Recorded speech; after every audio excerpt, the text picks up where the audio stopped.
sous petite tisane ASMR, comme ça pour débuter le podcast. Coucou les amis, j'espère que vous allez bien. Bienvenue dans ce nouvel épisode du journal d'un bodybuilder, ce qui va constituer le 23e chapitre de mon journal de bord. Aujourd'hui les amis, épisode un peu spécial parce que premier épisode à paraître en Big 2026. Donc tout d'abord, je te souhaite une très très très joyeuse année 2026. J'espère qu'elle sera pour toi qui écoutes ce podcast pleine de gains, pleine de muscles, mais aussi pleine d'apprentissage sur toi-même, sur le bodybuilding, sur ton amour, du bodybuilding, sur ton processus, sur, ce qui est autour du bodybuilding. Moi, je pense que 2025 pour moi, ça a été l'année, durant laquelle, je suis parvenu à réfléchir non pas aux 2 heures que je passe à la salle, mais aux 22 heures que je passe hors du gym. Alors qu'à l'inverse, 2024 avait été une année de confirmation dans laquelle j'étais durant laquelle, pardon, j'étais parvenu à, vraiment m'entraîner, passer du temps au training, passer d'un full body durant le début de mes études à 5 trainings par semaine en 2024. Donc ça a été l'année vraiment du training, de la confirmation de mon amour du training. Mais 2025, ça a été l'année, de la récupération, paradoxalement, et j'ai pourtant bien progressé sur mes points faibles. Mais voilà, j'espère que 2026 sera pour toi une année où tu vas te découvrir, où tu vas, avec curiosité, réussir à t'épanouir dans le bodybuilding différemment.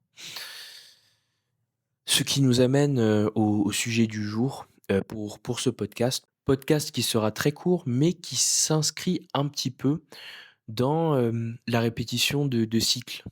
Parce qu'en définitive, tout ce qui tourne autour du bodybuilding et de la musculation se répète énormément. Et à mesure qu'on avance, je pense qu'on est témoin, enfin on voit beaucoup de gens qui finissent par se lasser de cet aspect vraiment cyclique, vraiment très répétitif, et qui ont besoin de prendre l'air, qui ont besoin de faire des pauses, qui ont besoin d'aller voir autre chose. Et c'est ça que je trouve à la fois très difficile et très beau en musculation, c'est que va venir un moment où tu vas réaliser que, hem, tu sauras assez au niveau du training, tu sauras assez au niveau de la récupération, tu auras toutes les données à disposition, si bien que, vient un moment en fait où voilà, tu as l'impression que je veux pas dire qu'il y a une perte de sens, parce que ton objectif, c'est juste de t'améliorer et d'être meilleur que la veille. Si tu as des objectifs de compétition, tu gravites aussi, toujours avec un autour d'un coach, enfin, tu as une direction. Mais vient un moment où il y a comme une lassitude, qui peut s'emparer de toi quand tu fais de la musculation, quand tu fais du bodybuilding, parce que, c'est toujours les mêmes choses qui se répètent, même si tu regardes, les podcasts, un peu plus evidence based autour de la musculation, c'est les mêmes sujets qui reviennent en boucle. Par exemple, il y a un sujet sur les protéines. Combien de fois j'ai entendu la même chose sur les protéines où, à chaque fois il y a des discours différents qui sont présentés, mais c'est aussi ça la musculation, c'est, la répétition, non seulement durant le training, mais également en dehors, et c'est aussi quelque chose qu'on retrouve pas mal au niveau des réseaux sociaux. Je sais, cette idée de mimer, de recopier, de répéter, notamment avec, le fait de reprendre le contenu d'autres personnes. Mais, in fine, je trouve que c'est bien, enfin en tout cas, moi, c'est un processus que je trouve bien parce que à chaque fois quelqu'un amène quelque chose de différent, par exemple, quand il y a des réels et qu'on répète toujours les mêmes réels, in fine, la musculation, c'est c'est assez réduit comme domaine. Enfin, c'est impossible d'inventer, c'est difficile d'inventer de nouvelles choses, et c'est là, je trouve, tout l'intérêt, en fait, chacun d'avoir et c'est là, je trouve, tout l'intérêt soi-même d'avoir son propre processus et d'être authentique dans sa façon de créer, dans sa façon de faire son bodybuilding, parce que, c'est l'unique façon, en fait, d'apporter quelque chose et de contribuer positivement, positivement au bodybuilding naturel. Voilà, j'avais pas grand-chose à dire de plus, si ce n'est que j'étais très content de débuter 2026, que 2026 allait être une année exceptionnel à la fois pour toi et pour moi. Une année, de bodybuilding, une année de réussite hors du bodybuilding, personnel, académique, peu importe. Moi, de mon côté, j'ai terminé mes études en 2025. Donc le journal d'un bodybuilder continue, ceci dit. J'ai à cœur de, voilà, le faire continuer au-delà de 2026. Continuer avec toi si tu veux bien continuer à m'écouter et que tu prends plaisir à suivre un petit peu, mes élucubrations en solo comme ça. En tout cas, c'était un voilà, là, ça a été un petit épisode, en fait, un peu, journal de bord vraiment, parce qu'on a eu beaucoup d'invités dernièrement, mais ça me fait toujours plaisir de pouvoir partager des éléments sur moi, des éléments sur mon processus. Actuellement, je viens, d'achever mon mini cut. Je vais rester sur une forme de maintien pendant quelques semaines et ensuite j'aviserai.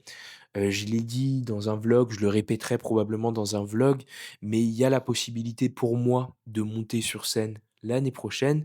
Si c'est le cas, ce sera une secret prep, sauf si tu écoutes ce podcast et tu regardes les vlogs, tu sauras que ce sera pas une secret prep, mais voilà, j'essaierai de garder ça assez secret parce que j'ai envie de me concentrer sur mon processus, sur ma façon de faire et apprendre à bien exécuter, en fait, la préparation et tout ce qu'il y a autour. Donc voilà, j'ai trouvé un stage, j'ai trouvé un stage, inch'Allah, ça va se concrétiser et je pourrai être stable et éventuellement dans les meilleures conditions possibles pour prépper. En tout cas, le but, c'est d'arriver prêt s'il faut prépper. Voilà, tout simplement, avoir le physique, dégagé, au niveau de la satiété, être aussi bien, ne pas avoir de signal de faim, être en fait en meilleure position dans la meilleure position possible, dans l'optique d'une préparation. Voilà. J'en dis pas plus. On verra ce que 2026 nous réserve. Je suis sûr que ce sera de très, très belles choses. En tout cas, merci à toi d'avoir écouté ce très court podcast.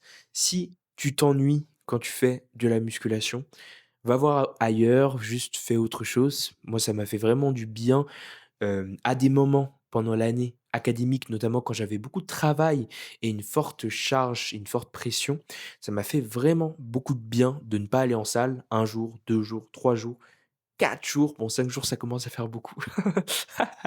Mais un petit peu voilà, faire autre chose, se promener. Ah oui, les amis, normalement dans ce genre d'épisode, c'est aussi là qu'on parle des bonnes résolutions pour 2026. Alors pour moi, il faut savoir que je n'y ai pas vraiment réfléchi, mais là, comme ça, je peux penser à trois, quatre choses que j'aimerais bien mettre en place pour 2026, que ce soit pour le bodybuilding et ailleurs. Premièrement, c'est de réguler ma consommation de contenu à ce que je veux consommer. En gros, savoir, et être conscient du fait que je veux consommer un contenu avant de le consommer et je sais pas comment c'est possible, en fait, sur Instagram et sur TikTok puisque, l'algorithme est fait de telle sorte qu'il te propose du contenu. Mais moi, ce que j'aimerais bien, c'est avoir un cercle réduit de gens dont je consomme du contenu parce que j'ai envie de le consommer. Consommer davantage de contenu long, de podcasts, d'audiobooks aussi. J'ai commencé les audiobooks en décembre 2025 et j'ai adoré ça. Consommer davantage de contenu long de mes amis et les consommer en vitesse fois 1, pas en vitesse fois 1,5, vraiment prendre le temps de consommer ce contenu, de l'apprécier, regarder des séries, juste avoir une forte consommation de contenu, mais de contenu choisi et moins de contenu court, parce que le contenu court, j'y trouve pas vraiment mon compte. À l'inverse, produire du contenu court, parce que j'aime bien en produire, j'aime bien créer, je trouve ça cool. Mais voilà, il y a cet aspect contenu, parce que je sais qu'on est d'une certaine façon ce qu'on consomme et on produit un petit peu de ce qu'on consomme. Donc être plus vigilant par rapport à ça pour pouvoir, rediriger vraiment, et faire du contenu, en fait, faire des vlogs parce que j'aime beaucoup ça. Être régulier, faire des podcasts, voilà, ça ce serait le premier goal. Le deuxième goal, les amis, faire du cardio, devenir hybride. Non, peut-être pas jusque-là, mais ceci dit, quand même avoir une pratique cardiovasculaire plus importante parce que j'ai actuellement une Oura Ring, j'ai investi dans une Oura pour traquer mes données de santé et en dépit de mon activité qui est assez importante, j'ai une dépense assez haute, je crois que je dois être entre 15 000 et 16 000, de moyenne de pas depuis que j'ai la Oura et en dépit de cette activité qui est assez haute, bah, la Oura m'envoie des signes comme quoi ma santé cardiovasculaire serait un petit peu à la traîne. Donc en 2026, je vais essayer d'implémenter de manière, raisonnée bien sûr. Je veux pas que ça ait d'impact négatif sur mon bodybuilding, même si je pense que la récupération sera pas tant un problème. Mais bon bref, je pense qu'on a tendance souvent à surestimer, la difficulté et l'effort nécessaire pour les efforts cardio. Enfin, je sais que moi, je les diabolise un petit peu même. Mais bref, j'ai envie de pouvoir introduire une fois, 2 fois par semaine, des efforts de 20-30 minutes qui vont me permettre d'élever mon rythme cardiaque simplement dans un but santé.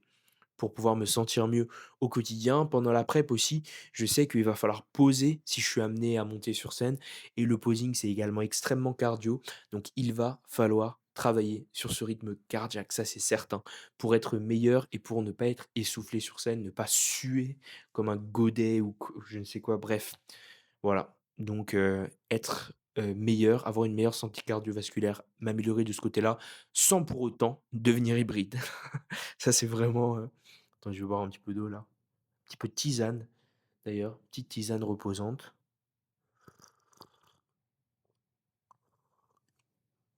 ASMR tisane. Donc voilà, prendre soin de ma santé cardiovasculaire aussi. Deuxième objectif. Troisième objectif, trouver une situation professionnelle qui me permet d'être stable.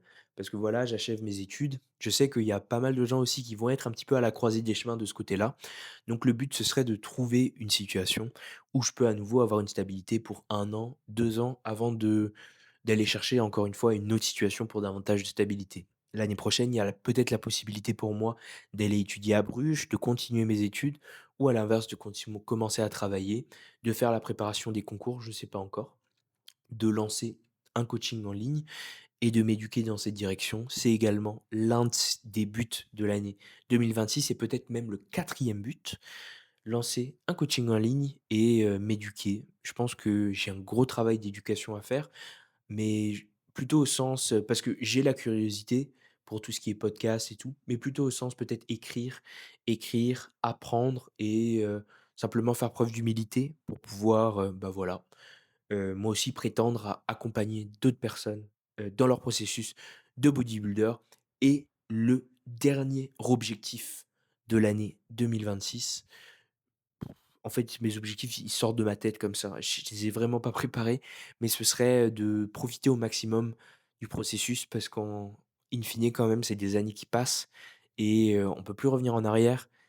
Mon année à Berlin, elle était magnifique, elle était exceptionnelle, mais qu'est-ce que je donnerais pour pouvoir revenir à Berlin, me réentraîner au bunker, juste revenir dans le au même moment et pour éviter d'avoir des regrets, juste pour profiter au maximum, bah, j'ai envie de faire de 2026 une année où juste, je regarde les points positifs, je travaille sur les points négatifs et je fais preuve de beaucoup de gratitude.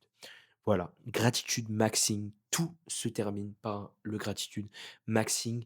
Merci beaucoup d'avoir regardé cette vidéo si tu es sur YouTube et écouté ce podcast si tu es sur Spotify.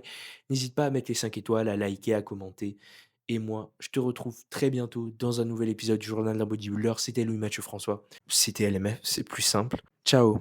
Et n'hésite pas à me partager en commentaire si toi aussi tu as des bonnes résolutions pour 2026 afin de devenir le plus musclé possible. Allez, salut et on se retrouve très bientôt dans un prochain épisode.